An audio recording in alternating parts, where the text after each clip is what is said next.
Grace. Grace, galit ka pa ba? Hindi ko alam. Hindi alam. Bakit eh? It's still because of Joy, isn't it? Iba ang tingin sa'yo ni Joy. Iba yung meaning sa kanya ng pagdating mo sa rooftop. Ikaw yung nag-i-inspire sa kanya para gumalaw. Yeah, but Grace, that's my job. That's what we do as doctors. We're supposed to inspire our patients. Pero hindi professional ang nararamdaman niya para sa'yo eh.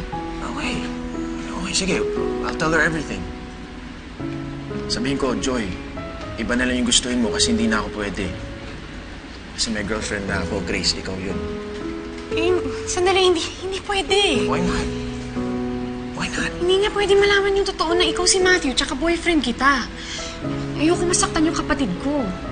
Matindi na yung pinagdadaanan niya ngayon. Ayoko nang dagdagan pa yun. I know, Grace, pero don't you think mas lalo siya magagalit o masasaktan kapag nalaman niya may tinatago tayo sa kanya?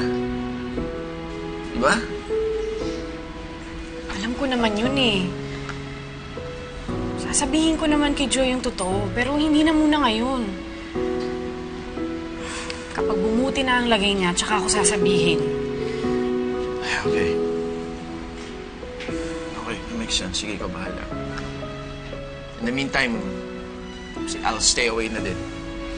That way, at least, wala na siya makuha maling signals galing sa akin, di ba? Pero I'd still like you to update me, kaya here, I want to give this to you sana. Ano to? Lumang cellphone ko. Para saan? Para may communication tayo. You could update me. I won't have to text Joy's phone, hindi na magkakaroon ng confusion. I want to stay away din. Sige, salamat.